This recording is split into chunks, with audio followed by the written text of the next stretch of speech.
All right, everyone. Good afternoon. We'll now call the Westfield Board of Public Works and Safety meeting to order. Would the clerk please recognize the presence of a quorum? Here. Present. Thank you. And I think the mayor is on his way, and we'll add him in when he gets here. Approval of the before we go to approval of the minutes, I'll make a motion to amend the agenda. We got a for a signing authority added as action item number 7 for a roundabout at Old 146 in town that we received submissions on late, but we'll hear more about that later. Do we have a second to amend the agenda? Yeah, I'll second that. Great. Moving on, we'll go to, skipping around, go to approval of the minutes from the last meeting. Do we have a motion to approve the minutes from the last meeting? I looked those minutes over. They appear to be correct as presented. I'll make a motion to approve the minutes. And I agree. I'll second. Motion made and seconded. All in favor? Aye. Aye. Minutes are approved. That takes care of action item number 1. Now on the number 2, resolution for the Board of Public Works and Safety accepting a donation of real property interest. So I can present a little bit about this. The economic development team wanted to be here as well, but could not. So I talked to them this morning and said that I would cover it.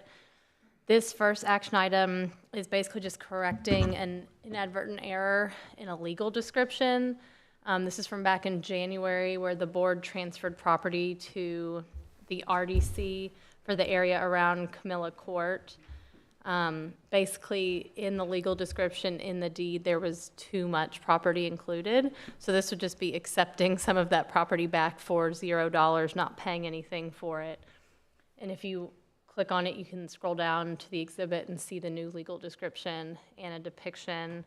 But it's basically just accepting property back from the CDC to just correct error in legal description. Great. Help me understand the process that I'm just curious that we do internally. Is it just you and your colleague reviewing the legal descriptions? Is there a title search run every time we do something? No, so this one I just received a deed, and so the kind of internal discussion was that the property in the deed needed to be transferred. So going forward, we're now going to have multiple people checking legal descriptions, and we're going to have someone actually making a depiction like you see here, so that there's multiple people kind of doing a check so that this will not happen again. Good question. Do we do title searches before we finalize all these to make sure that we're getting the latest title info? I'll jump in. This is John Neal for the record. Yeah, when we're acquiring any kind of property, we do a title search with right-of-way acquisition. For this particular one, I believe this is a transfer amongst ourselves, essentially, and so the title we were pretty confident was clear. Yeah. But any kind of property that we acquire from a third party, we would do a title search. Yeah. Cool. Makes sense to me. And we recognize the mayor's joined us for the quorum. Any questions on this one from anyone else? I have no questions. Nope, nothing from I'll make a motion that we approve Resolution 25-128. And motion made and seconded. All in favor? Aye. Aye. Motion carries. Number 3, a resolution on an intergovernmental transfer again. Sure. Talked to economic development again, same situation. I have worked on this, so I said that I would cover it as well. This is instead of a donation, it's actually a transfer of real property to the RDC pursuant to 36.111.8, allowing a transfer between governmental boards if they adopt substantially identical resolutions. The RDC either has or would pass a similar resolution here. This is a transfer pursuant to a development agreement from back in 2018, so from before I was here, but it's been vetted by Public Works and Economic Development, It involved various areas, transfers, deeds. To my knowledge, the developer has held up their side of the bargain of the agreement. And so this would just be a transfer to the RDC, and I'll let John Nail kind of include some additional information that he might have. Yeah, so the two parcels that are in question on this particular resolution are at the very far west end of Park Street, where it dead ends at US 31, so just west of the library. There were two parcels. One is triangular shaped, depicted here.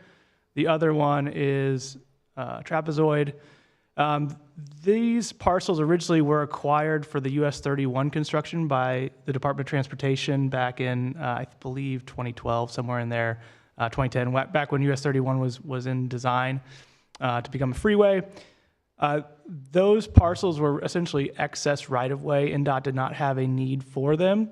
And we petitioned NDOT to essentially vacate or dispose of that excess right-of-way so that we could utilize that for future development. So NDOT went through that process.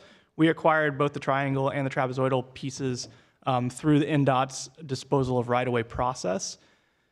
And then the idea, as part of the development agreement that was entered into in 2018, those parcels would then be transferred, and we would vacate Park Street to have a continuous developable parcel of ground on the far west end of Park Street, which is in the desire of the city as well. So this is a step in that process to kind of create one large developable parcel just west of the library.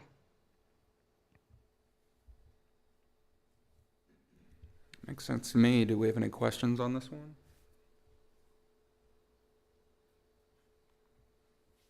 Hear none, do we have a motion to approve? I'll make a motion to approve Resolution 25-130. And I will second. Motion made and seconded. All in favor? Aye. Aye. Motion carries. Number 4, resolution declaring a certain property surplus. Slightly newer old iPhones. Pretty old. For the record, Christopher Larson with the Department of Informatics. It's a list of equipment we've no longer need that is either end of life. Most of it will be disposed of. There are a few cell phones in there, but like old switches and docks that we found in the closet we don't use anymore. And this is state statute that we have to declare that we're getting rid of it. So. Have we looked into donating them anywhere that someone that might, a shelter that might need phones or something? Most of the phones we do hold on to for a little while as a spare, or if employee needs to purchase one via personal reasons. Most of the other stuff gets recycled. We have in the past, when we do a big upload of our GTEX, donated, which are the tough books that police and fire use. We do go to smaller communities and sometimes donate there, but we haven't done that recently. So I don't think we've done a big push with it. Cool. Any other questions? I'll make a motion to approve. Do we have a second? I'll second. All in favor? Aye. Aye. Motion carries. Number 5, RejuveTech, asphalt rejuvenation.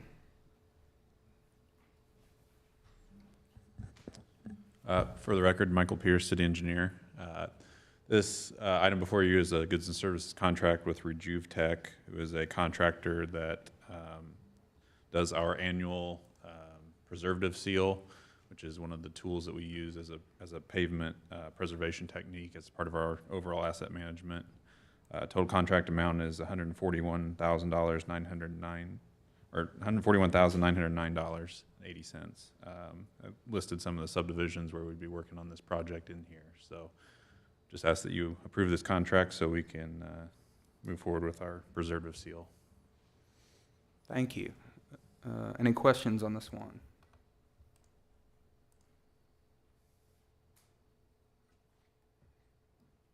About how much paving is that? Remind me, the total? Total contract amount's $141,909. I mean- As far as total area. Yeah, sorry. I don't know if I have a total area. It does cover quite a bit more than like a resurfacing does because it's such a smaller unit cost. So I would imagine this covers somewhere in the range of, several miles of street that we're talking about, centerline miles, so. It's a lot of locations listed, A yeah. lot of locations, yeah, yeah, absolutely. All right, do we have a motion to approve? So moved? Second? Motion. Second. We got Chuck seconding. Motion made and seconded. All in favor? Aye. Aye. Aye. Motion carries. Thank you. On to the next one. I believe this Daystar Drilling, Centennial Sump Line. This is the drainage that goes on. Yeah, it's the neighborhood. It's for the gift that keeps on giving, apparently. For the record, Westfield Stormwater Coordinator. In front of you, you have a proposal for some continued Centennial sump line efforts, and approximately 900 linear feet of sump line work in 4 different locations. This proposal this year is significantly under our budgeted amount.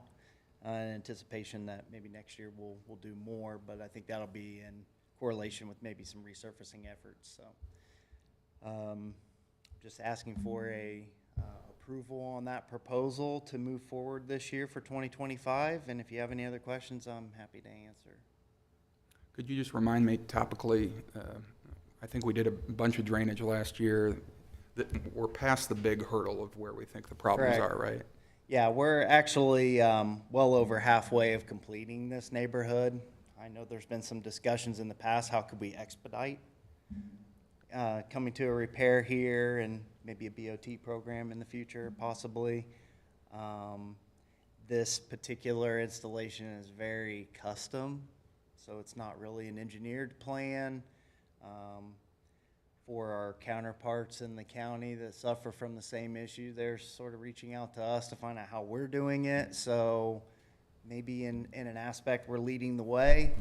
And I will remind you that because of this neighborhood, we've actually changed a lot of our construction standards. So what that green space What looks trees we like. can plant and Yep, everything. what yeah. trees we can plant, how big that green space is between sidewalk and curb, how far away from the storm we need to be, whether a sump line goes to the front or the back, depending on that treescape. So, yeah. Makes sense, thank you. Any other questions? Have we used Daystar? They've done it in the past, From the right? beginning. They're very familiar with the area. Yeah, exceptionally familiar. There has been a group effort between, or at least a relationship between Daystar and the city of Westfield, what it's going to take to get this done. So we had some trial and error things initially, 12 years ago. We've definitely buttoned that up now. Moving forward, though, we do put that offer out for other vendors to see if we're getting still a competitive quote from them. The challenge is it's so custom, nobody really wants to entertain that opportunity without a set of engineered plans. And again, we're kind of laying this more out in the field than we are internally. Concerning the homeowner or the HOA, are they cooperating? What's the process there so that we eliminate or don't recreate problems? Sure. Obviously, with this work, this is a permanent solution. So we're not changing the streetscape. If a tree dies, I know that their covenants say they have to replace a tree. We're leaving that up to them to make that decision. I could care less if a tree gets planted again. I don't even think they're the right type of trees that are in there. I don't see too many sycamore trees in a roadside scape, maybe along a ditch. So, yeah, working with them up front. They're notifying us when homeowners do have issues. Unfortunately, some of this for a lot of residents, we might be a year out before I can get to actually fixing their issues. So I like to honor those commitments. We give them suggestions that they can do in the interim. We're working with the HOA in terms of like if a sump line has to discharge across the sidewalk or out in the street temporarily, we might get an ice scenario, but we'll work with our street division to keep things, free of any hazards. So But we're getting close, right? Yeah, like I said, we're well over halfway of completing this neighborhood. You know, this has been ongoing for the better part of my tenure here with the city, so. The other thing I'll add is that this work does require some cutting into pavement, and so or at least pavement and some curb. So we try to make sure that we're aligning this work and the streets that we're hitting with our sump line repairs in collaboration with Michael and his resurfacing program, so that we're hitting the sump repairs right before it gets resurfaced, so you have one clean, consistent pavement section. You don't have a bunch of cuts in the pavement. So kudos to Wes and Michael for collaborating on that stuff. Sounds great. Obviously, we can't go back and fix it, so we're fixing it going forward. Do we have a motion to approve? So moved. I'll second. Motion made and seconded. All in favor? Aye. Aye. Aye. Motion carries. Action item number 7, signing authority on old 146 in town. Yeah, for the record, John Dale, we had a bid opening this past Thursday for this roundabout project. We had 6 bidders. The low bid came in at just under $2 million on a $2.66 million engineer's estimate. It's a great result for the city, and so essentially that's a little over $650,000 in savings due to the low bid. The low bidder is actually the same contractor that's working on 151st in town right now. So that was coordinated in some aspects. We kind of expected that contractor would be fairly aggressive with his bid, given that they're already doing work adjacent to the site. So the mobilization, demobilization costs should be relatively low for them to move south. And before he was assigning authority, obviously we opened the bids Thursday at 11 a.m., recognizing that that was after the cutoff for Board of Public Works. We still wanted to try to ensure that we could get a contract signed and keep this contractor moving forward on the project. So the signing of both a formal award of the project to Midwest Paving, but also a signing authority for me to sign the contract in the amount of that low bid, so that we can keep the contractor on track rather than waiting till June to get that signed. Happy to answer any other questions. Yeah, this is a great result, a lot of savings over there. What's the timeline on those? This is probably more for economic development to ask the timeline for the development in that area.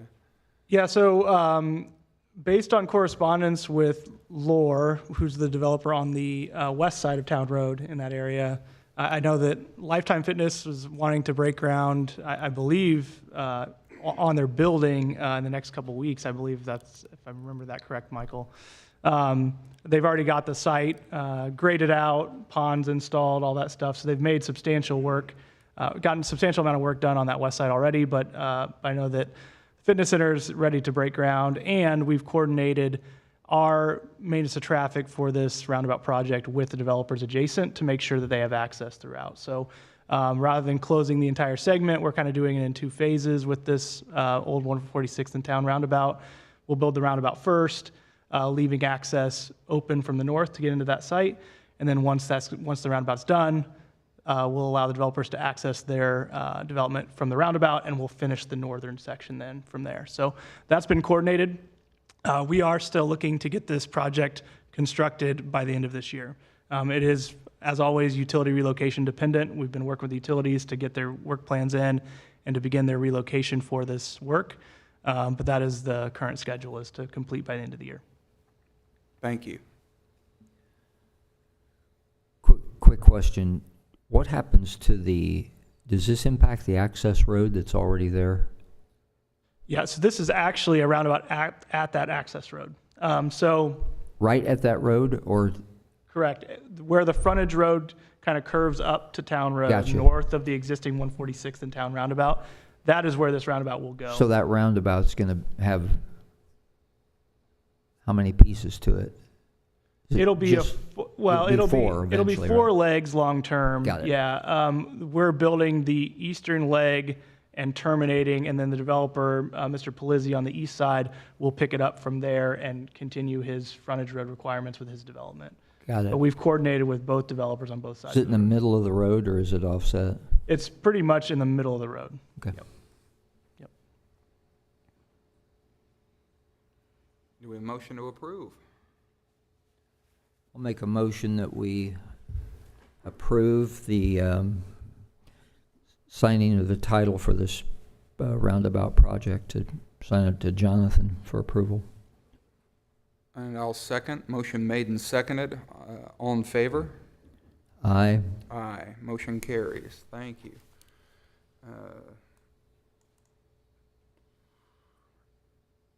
This first item on the consent agenda, we just did, right? Yep. Okay. Because it moved up to the regular agenda. Yeah, so that consent agenda item is just your signatures on the cover sheet of the actual Okay. construction plans. Thank you. It's All right. part of a requirement for public works projects. Okay. All right. Do we want to have a presentation on the Trek bike while we have the captain here as a part of the consent agenda? Yes, please, if we could take that one separately. We just weren't sure where else to put it on the agenda. I'll just give a little introduction before he explains in more detail. Basically, the city can accept donations of property. The law is very clear about that. So I was asked about the process. Without any internal guidance, the best practice would be to have this board just formally recognize and accept the donation so that it's on the records for, you know, an item of equipment that the city now owns. And I will let you explain in more detail. Hi, name's Mike Sierra, patrol captain. So we did Coffee with a Cop on May 15th down in Target, and I met a Hamilton County resident by the name of Mary Jane Felseth, and she said that her and her husband are getting to the age where they can't physically ride this e-bike that they have and wanted to donate it to the police department for our bike patrol. That evening I got an email from her with receipts and her husband. They paid $3,101.93 for it in 2018, and hasn't been rode that much, and so they wanted to donate it as opposed to selling it. So that's why we're here today. That's great. Very cool.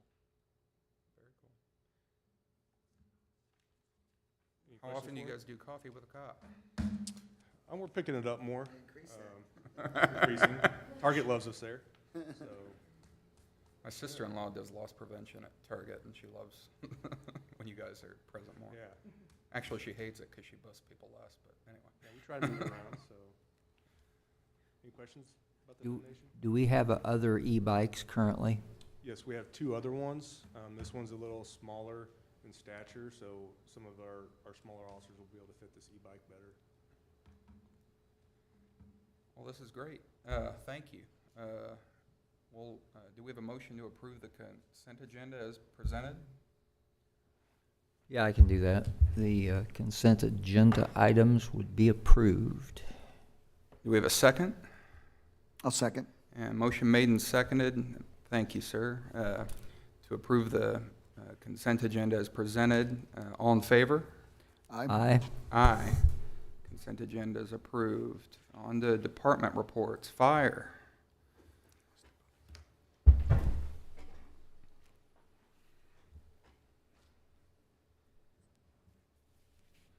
Good afternoon. Rob Gaylor, Westfield Fire Department. This month, a couple things just to highlight for the folks in the audience. April was a busy month for us. When we look at April of '24 to April of '25 comparatively, we're 2 runs a day on average higher in 2025 than we were in 2024. Again, our average response or turnout time is 1 minute and 12 seconds, and we had almost 1,000 apparatus responses for the month. So just some numbers. We did 445 calls in 25 and 385 in 24, which is up 13.48%. For the year to date, we're up over 8% as total call volume as we compare it from April or 2024 to same date in 2025. With all that being said, I do want to call recognition to the last part, which is always typically the, I won't say controversial, but the most questions that I get, is our responding to extended care facilities. And I will say that through a multitude of different things that we're doing, we added a community paramedicine or paramedic to our staff earlier this year. And part of Walter's responsibilities are running out to these facilities and educating them on what constitutes a 911 and what really doesn't. We're still missing the gap, and there's really no way to close it, is the private resident have their own phone, and they dial 911, and we respond to the same address to help out with those. But what I want to get at is in April of 2024, we had 66 events to those facilities. Through education and some other things that we're doing, in April of 2025, we've lowered that number to 46 calls for service for all of our extended care facilities. This still equates to over 20% of our EMS runs are to those facilities, but by and large, I think we're showing an improvement. Happy to answer any questions you folks may have. That's a big reduction. That's great. Just curious, how do you guys, it's a big problem as fast as Westfield's growing. You look at the 8% growth in calls and all that. How do you forecast where it's going to be based upon the growth? Do you have any magic formula for that? You look into your cloudy crystal ball and just guess. No, we have a lot of trend data for the last 20, 25 years on where we've been and do some predictive modeling based off of that. It's not a true science. Typically, we're between, and this is a wide range, and I apologize, but a 3% and a 10% is really where we're at. I presented in 23 to the city council and showed what a 10% increase and what a 5% increase would look like. And that's what we use our baseline numbers to do predicting. And so guessing from 5 to 10%, and we're landing right there at 8, I think we're pretty close. Thank you. Does road construction, any impact, you think, one way or the other? Road construction is an impact, and I work with Jonathan and his folks quite often on, hey, when are you closing it down, and what information do I need to get to the troops? And city communication is great. Where we struggle is county and statewide communication. When they're repaving 146th Street or resurfacing 32 and they don't let folks know in a timely manner, that is when it becomes difficult.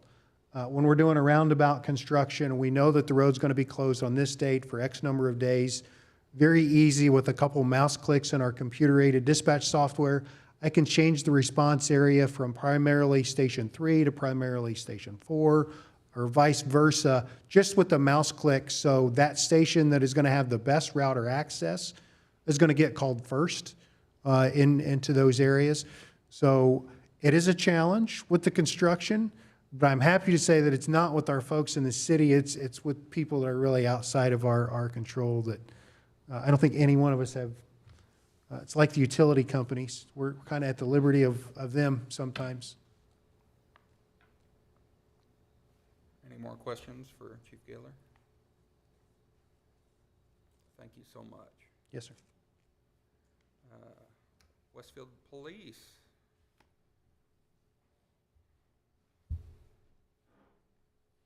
Afternoon.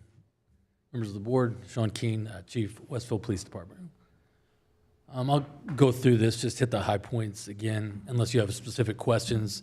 It really doesn't change significantly from month to month since I've been here. We look at first the events or calls for service. If we go down to the total at the bottom, month of April, I think we had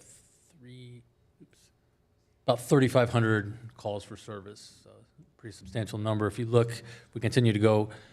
Most of those are proactive. We have the traffic stops taking up the majority of that, which is about 814, and followed by security checks or extra patrols where people have requested that their property be checked, whether they're on vacation or whatever. We continue on. So UCR, Uniform Crime Reporting, we look at April 2024 versus now. We had a net change of 1. overall, we had a drop in about 8 batteries. We had 0 burglaries compared to 2 a year ago. Motor vehicle thefts had 2 versus 1 this month, or this previous month. Really, the only change there was in thefts overall. So not a substantial change. We had a change of 1 crime from 1 year ago to this month. Moving on. On the arrest reports one, you know these numbers better than I ever will. Is that 101 looked like a big increase to me in March? Is that an increase of note, or Where you at? when you Sorry. factor it in with both? The sorry, what are you looking The at? next page, March 25, 102 arrests. Oh, compared to, Yeah. well, I don't have what we had it from a year ago. Obviously, it cut that off, so I'd have to go back and look at it, see if that was a substantial difference. But it does appear to be slightly higher. I'd have to look at what we had in March going on. We may have had a operation pullover or something going on, or to where we had more arrests. As I remember, just briefly last month, I thought we had a couple of planned events, but I'd have to look at that to verify to you. As always, I don't think this has changed. You know, most of our accidents occur in and around 32. Those are the high volume areas that we had accidents reported in the month of April. Outside of this report, are there any questions on this report at all, other than what we asked? So I just briefly update you on the Merit Commission. Last night we had our final public meeting to approve the rules, and so they did that.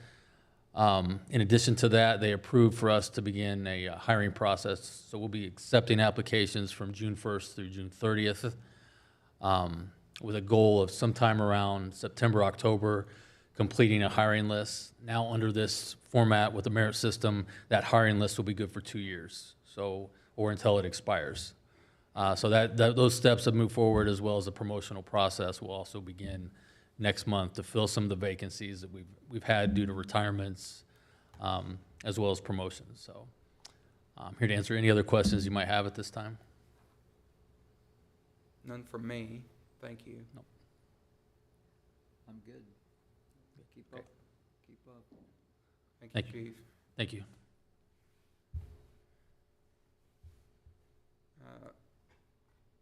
Moving on, Public Works. Yeah, so on the street department side of things, you'll see us be doing some strip patching as well as stone shouldering on some of our roadways. It's pretty routine for this time of year. Construction updates, 161st and Spring Mill, it's still on track. We did have a slight utility relocation delay early on, but they're catching up. The open to traffic date remains mid-July for that one. 151st of Town, I already mentioned, is on track. And then something to look out for, 181st and Wheeler. It looks like the contractor will be closing that actually June 9th. Originally, they were allowed to close it as early as this past Tuesday. Related to scheduling issues for them, they're choosing to close that down June 9th. But that'll still is required to be open prior to school starting. State 32 is on track. As you're aware, Union Street, the intersection of 32 and Union, remains closed. But we are on track to open that in July, and then the 32 closure to be completed in October. So still on track with that. There's definitely been some challenges with depths of excavation for some of the utility relocation work, but they're getting through it. And then lastly, I just want to point out we're excited in the public works side of things and stormwater, through our stormwater utility, we're excited about some new software that we're going to be bringing in to help streamline our billing process for your stormwater utility bills. This new software package is going to replace an existing software package that we pay for at essentially the same cost, but also it allows a lot more flexibility with our residents to set up auto pays, set up their accounts in a more streamlined way, and a little less manual data entry on our people's side. So we're excited. We worked with the clerk treasurer's office as well as some other folks in the city. Really excited to bring this on board, and I think our residents are going to appreciate the more modernized billing software that we're going to be utilizing. So excited about that. Any questions? That's great about the billing software. I'm sure it'll increase collections too. Mm-hmm. The green building, do we have a date yet? I don't have a date for it. Overhead electric lines are still there. Duke has scheduled crews for that work. Their timeline was August for the overhead to underground conversion, and then that's when that building would get moved. So that's the current schedule. I think if we put it on stilts in August of last year, if I'm not mistaken, so it's been sitting for a year. It has been. That's correct. When we're done with all this, though, the downtown is going to look amazing. That's the plan. All right, thank you. Do we have a motion to adjourn? So moved? Second. Motion made and seconded. All in favor? Aye. We're adjourned.